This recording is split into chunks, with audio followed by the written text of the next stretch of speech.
Hey everybody, welcome to the Columbus Wired post-game recap. I'm Andy Evans, and here we are under the semi-cover of darkness after a big Buckeye win here in Ohio Stadium as the third-ranked Buckeyes stay undefeated with another pummeling of the Badgers here in the Horseshoe by a final score of 52-21. Another 31-point win for Ohio State over Wisconsin. The last time the Badgers visited here in 2019, 38-7. Buckeyes didn't score as many points. They didn't allow as many points, but the record pretty much stayed the same. Nobody bothered to change it as the Buckeyes win once again over the Badgers here at home by a tally of 31 points. And what can you say about tonight's performance? Both offensively, defensively, pretty good game on both sides of the ball. Buckeyes, of course, starting off hot, taking the ball to start the game. They immediately score on their first drive within like 2.5 minutes. In fact, they ended up scoring tonight on their first 5 offensive drives, 4 touchdowns and a field goal. 25-yarder here by Noah Ruggles, and the crowd was not happy when Ohio State called no Ruggles on, and they were up 28-7 at that point. They would go into the locker room with a 31-7 lead and then finish out the game from there, 52-21. 539 total yards tonight by the Buckeyes. Absolutely nothing to sneeze at.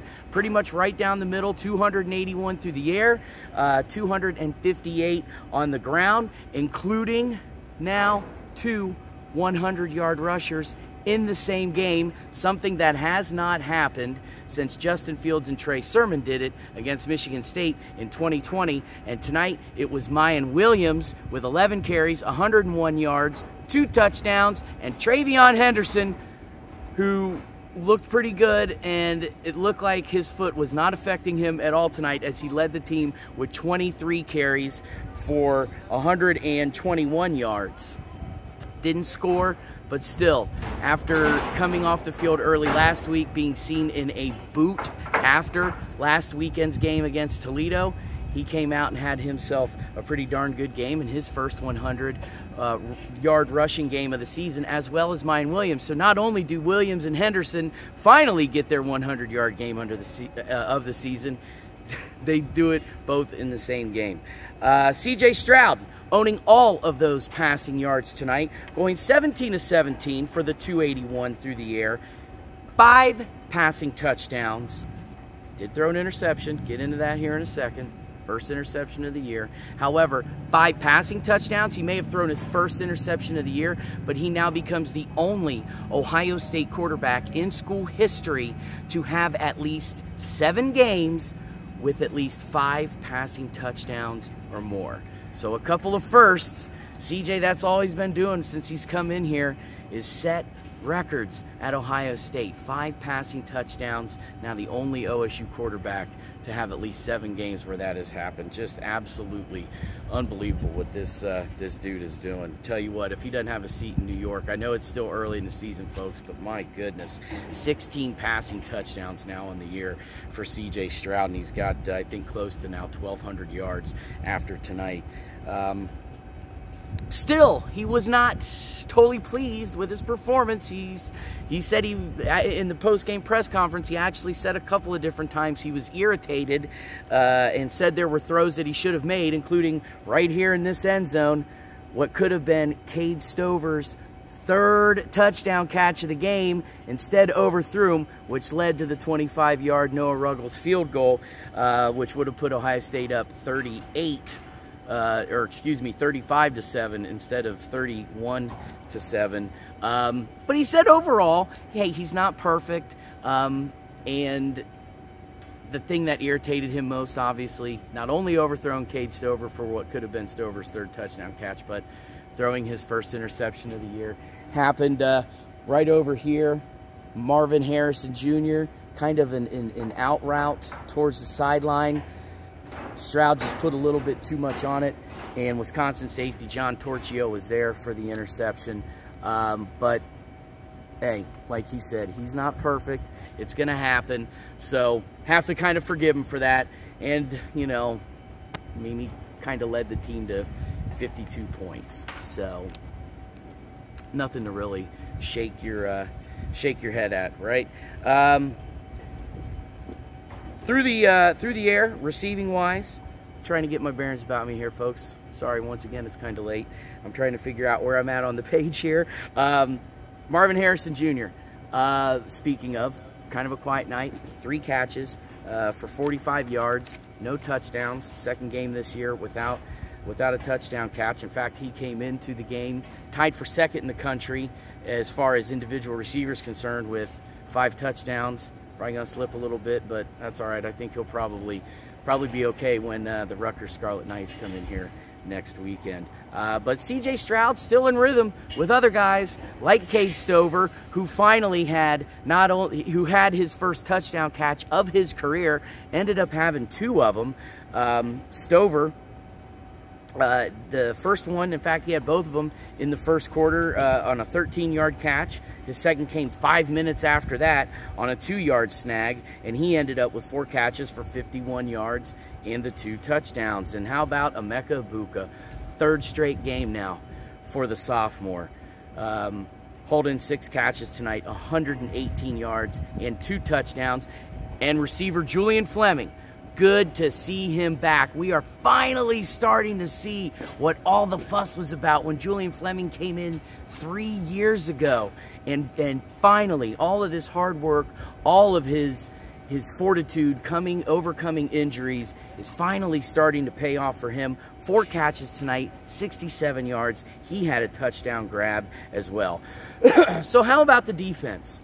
Like I said, they played a pretty good game, I felt, as well. Now, they allowed 21 points, same point total against Toledo, but what the defense did tonight, absolutely unbelievable. Only 296 yards allowed, 104 passing, 104 yards total for Wisconsin through the air tonight, 192 on the ground, and they flustered Wisconsin quarterback Graham Mertz all night long as the 3-year starter was held to under 100 yards passing.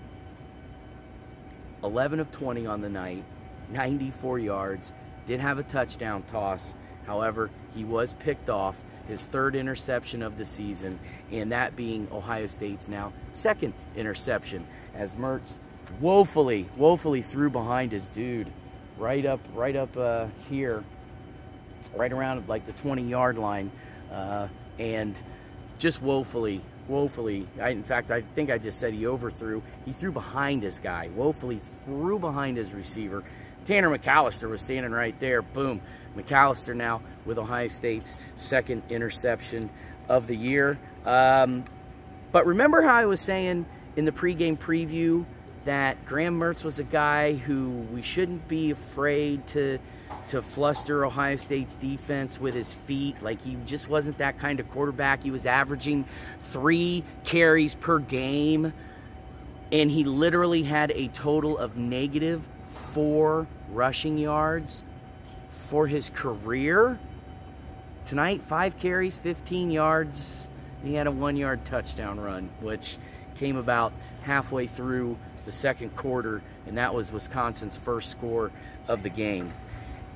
All right, so 5 carries for 15 yards and a touchdown doesn't sound like a lot, but for a guy who had -4 rushing yards coming into the game, there were a couple of plays that he made with his feet. And now Graham Mertz is positive rushing yards for his career. So congratulations there, Graham. You are on your way, buddy. However, Ohio State's defense did give up their first 100-yard rusher of the season. Daquan Finn last weekend, quarterback for Toledo, came close, had 7 carries for 70 yards. However, no single person had run for over 100 yards on the Buckeyes until tonight when sophomore Braylon Allen did it, toting the rock 23 times for 165 yards and a touchdown. But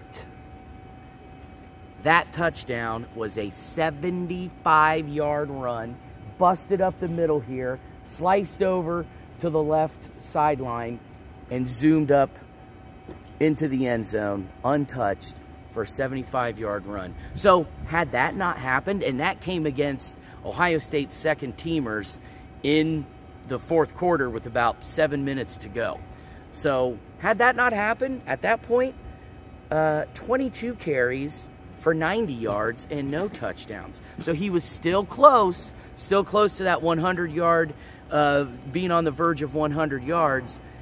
But after that, yeah, 23 carries, 165 yards, and a touchdown. I mean, you just take a look at the stats, and, you know, that seems pretty good. So, all in all, though, Buckeyes, not a bad win tonight at all, I'd say. Whenever you can beat a Big Ten opponent to open your Big Ten season by 31 points, I think that's got to be said for something. So, until next week, when we are back here at the Horseshoe for a 3:30 kickoff against the Rutgers Scarlet Knights, I appreciate you guys checking out the Columbus Wired post-game recap. Once again, I'm Andy Evans. Everybody take care, have a good night, and we'll talk to you next weekend.